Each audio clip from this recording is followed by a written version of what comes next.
Assalamualaikum warahmatullahi wabarakatuh. Terkait dengan soal PIK 2 yang saat ini terus bergulir polemiknya dan terus disoroti berbagai macam kalangan. Kali ini Kiai Imaduddin Usman juga ikut andil di dalam memberikan penjelasan persoalan PIK 2 ini. Jadi untuk lebih lengkapnya mari kita simak bagaimana penjelasan dari Kiai Imaduddin berikut ini. Kita melihat Tangerang itu tidak boleh sebagaimana kita melihat Tangerang hanya hari ini, tetapi Tangerang memiliki sejarah panjang. Tangerang berdiri sejak 1632, 13 Oktober 1632, dengan berbagai macam dinamika kesejarahan yang panjang sejak masa Kesultanan Banten. 1632 Arya Wangsakara diangkat oleh Sultan Abdul Mafakhir sebagai salah satu tiga raksa yang mengelola Tangerang. Kemudian Tangerang menjadi bagian wilayah Kesultanan Banten dan Tangerang merupakan benteng pertahanan Banten dalam menghadapi hegemoni ekonomi dari pihak VOC yang bermarkas di Batavia. Tangerang Utara yang hari ini sedang ramai dibicarakan tentang pagar laut adalah merupakan pusat pertahanan Kesultanan Banten ketika perang bersama dengan VOC. Sultan Tirtayasa bersama pasukannya Pangeran Wangsakara, Pangeran Ingalaga itu membuat pertahanan, salah satunya di Paku Haji yang sekarang sedang ramai dengan pagar laut itu. Kemudian 1654, 1680 terjadi perang pula antara Kesultanan Banten dan VOC, juga bermarkas di sekitar Paku Haji, sekitar Cisadane, kemudian Kemauk, dan Pangeran Sunyararas bermarkas di Pulau Cangkir sebagai Laksamana Angkatan Laut atau Panglima Perang Angkatan Laut. Jadi lokasi yang sekarang sedang dijadikan bahan diskursus oleh masyarakat tentang adanya proyek strategis nasional PIK 2, kita harus memandangnya bahwa di dalamnya ada nilai-nilai kearifan lokal yang juga wajib harus kita perhatikan, yang wajib harus menjadi pertimbangan kita atau pertimbangan pemerintah ketika ingin menggelontorkan sebuah proyek strategis nasional. Bagaimana proyek pemerintah itu akan dapat kemudian tetap mempertahankan hak-hak kesejarahan yang dimiliki oleh masyarakat untuk sebagai sebuah lambang kebanggaan masyarakat kita. Misalnya karena saya sebagai ketua pemangku adat di Lembaga Keariaan Adat Tangerang, jadi saya akan mengaitkan peristiwa proyek nasional PIK 2 dan pagar laut ini juga dari nilai-nilai adat istiadat dan kebudayaan. Bagaimana nanti jika proyek ini dilanjutkan, nilai-nilai adat, nilai-nilai kebudayaan akan mampu untuk dijaga. Bagaimana masyarakat tradisional nelayan kita tetap akan mendapatkan haknya, misalnya untuk mendapatkan hak melaut untuk pergi mencari ikan. Kemudian juga harus diperhatikan pula bagaimana nanti masyarakat yang ada di sekitar pantai, pesisir pantai itu, sesuai dengan undang-undang pengelolaan pesisir pantai dan pulau-pulau terkecil, undang-undang tahun 2014, di situ dijamin hak-hak masyarakat yang berada di pesisir pantai untuk mendapatkan hak-hak mereka sebagai masyarakat tradisional, sebagai masyarakat lokal dan lain sebagainya. Kemudian kita tidak a priori terhadap segala bentuk pembangunan. Kita senang daerah kita mendapatkan prioritas pembangunan dari pemerintah, tetapi kita menginginkan bahwa proses dan prosedur yang akan dilaksanakan di dalam upaya untuk tercapainya proyek itu harus sesuai dengan aturan-aturan yang berlaku di negara kita yang telah kita sepakati. Kalau kita bicara tentang penanaman atau pembuatan pagar laut sebesar atau seluas 500 meter dari garis pantai ke laut, kemudian sepanjang 30 km dari mulai Kosambi sampai ke Muncung. Nah, kemudian hari ini tanpa ada yang mau bertanggung jawab, kemudian ternyata ditemukan pula adanya laut-laut yang telah dikapling, kemudian telah dikasih hak guna bangunan, sertifikat HGB, bahkan ada sertifikat hak milik di sana. Artinya proses ini ada yang mencurigakan. Kenapa kalau misalnya proyek ini adalah proyek strategis nasional atau proyek yang telah misalnya mendapatkan persetujuan berdasarkan undang-undang oleh pemerintah, kenapa pihak pengelola itu tidak mengurus KKPRL saja? Kenapa mesti untuk membuat hak guna bangunan dengan alasan dulu terjadi abrasi misalnya, kemudian sehingga masyarakat kemudian berhak untuk membuat surat hak milik, sertifikat hak milik. Nah, sementara ketika dilihat dari satelit sejak tahun 1995 ternyata tidak ada yang namanya proses abrasi dari Laut Tangerang Utara.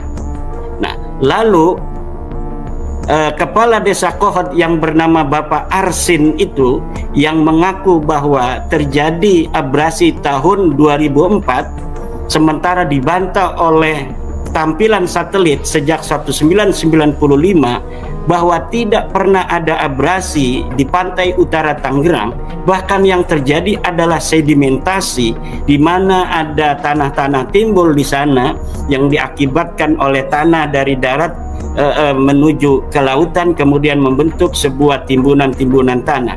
Nah, dari sini kita mencurigai ada proses-proses yang tidak sesuai prosedur yang dilakukan oleh orang-orang yang tidak bertanggung jawab terkait dengan adanya PSN, PIK 2 dan yang terkait dengannya. Walaupun kita tidak langsung untuk mengaitkan masalah HGB ini dengan PIK 2, tetapi di sana ada HGB yang atas nama PIK 2, sedangkan saya mendengar dari berbagai macam pakar bahwa laut itu tidak bisa untuk diberikan sertifikat, baik sertifikat hak milik atau sertifikat hak guna bangunan. Tetapi kenapa hari ini semua itu ada? Maka kita melihat secara legal formal juga dari sisi adat istiadat bahwa memang ada berbagai macam masalah dari program-program yang terkait dengan PSN PIK 2 ini. Yang itu kita mendengar berbagai macam narasi-narasi masyarakat di bawah bahwa mereka menginginkan bahwa proyek ini secara mutlak untuk dibatalkan. Demikian sementara Mas Yusuf, Mas. Oke, Kiai, ini menjadi saya putar dulu ini ada kunjungan Dewan ketika melihat pagar laut, nanti kemudian ke Kang Ropi. Kita langsung melakukan sidak ke pagar laut Tangerang bersama, kita lagi naik amfibi sekarang dengan kawan-kawan Komisi 4.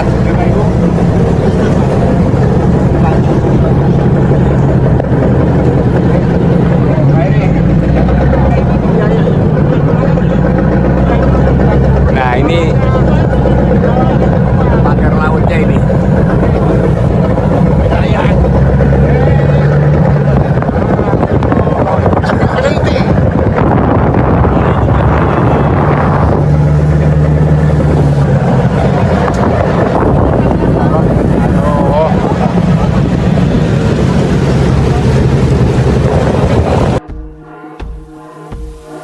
Baik, pertanyaan satu lagi, Kiai.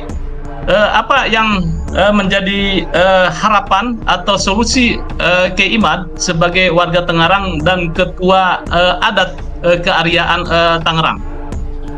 Pemangku adat, ketua pemangku adat ya, bukan ketua adat. Jadi Balai Adat Tangerang ini sebelum saya jawab, Balai Adat Tangerang adalah lembaga adat berbadan hukum sejak 2017 di Kabupaten Tangerang yang telah bekerja sama dengan Bupati Tangerang sejak dilahirkannya, kemudian telah banyak bekerja sama dalam bidang adat dan kebudayaan dengan Kabupaten Tangerang secara instansi, terutama di dalam penulisan sejarah, kerjasama dengan para tokoh-tokoh sejarah, ahli-ahli sejarah dalam rangka mengungkap hari jadi Kabupaten Tangerang yang dulu pada 27 Desember kemudian dirubah oleh Profesor Dr. Nina Lubis, pakar sejarah dari Unpad. Di situ juga kita dilibatkan dalam diskusi di dalam menyampaikan data-data lokal tentang sejarah Tangerang.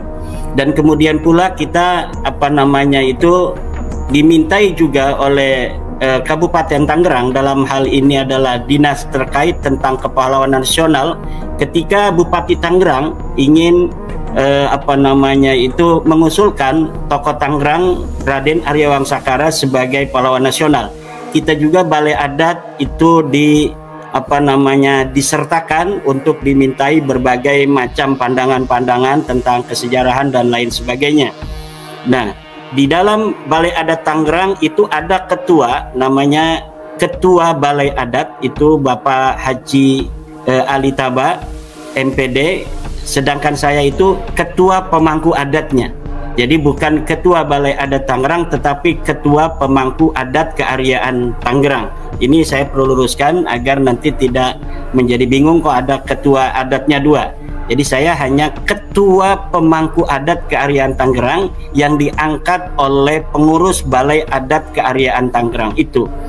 Ya, pertanyaan dari Mas Yusuf tadi, harapan apa yang ingin kita dapatkan dari pemerintah? Tentunya kita mengharapkan bahwa segala bentuk pembangunan di Tangerang itu harus sebesar-besar untuk kemakmuran rakyat masyarakat Tangerang. Dalam hal ini tentang program atau proyek strategis nasional, yaitu PSN, PIK 2, dan yang terkait dengannya, yaitu adanya pagar laut, adanya sertifikat hak guna bangunan, sertifikat hak milik yang sekarang ini kemudian muncul di Laut Tangerang.